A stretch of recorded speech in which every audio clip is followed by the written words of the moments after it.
Assalamualaikum warahmatullahi wabarakatuh.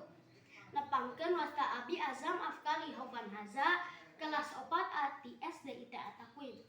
Ayeuna Abi bade ngadongeng nu tina judul buku Sasakala Maribaya, pengarangna Akub Sumana, penerbit Cevi Geger Suten. Sasakala Maribaya, kajurung ku impian.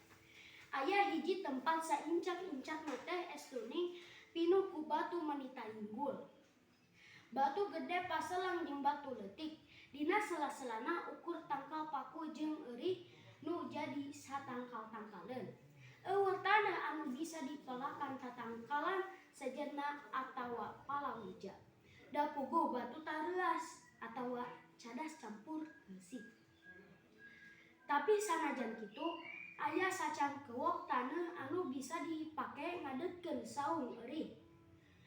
Buruanana oge telega ukur panyaweuran satapak dampal ceuk babasan teama.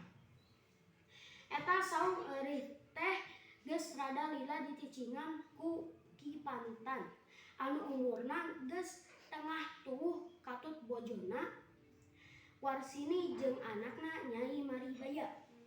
Dina hiji waktu beneran tengah peuting sepi jempling. Nyai Maribaya budak anu umurna kakara 4 tahun nginghak bari ceurik dina lahunan indungna teu beunang dikupah apeh sabab beuteungna geus teu puguh rasakeunana. Aya kana 2 poena teu kararaban sangu saremeh-remeh acan. Ki Panutan mere wejangan ka Nyai Maribaya, yen urang teh kudu sabar tur prihatin lamun ditimpa musibah ti Allah Subhanahu wa taala. Sing sabar jeung kudu ikhtiar.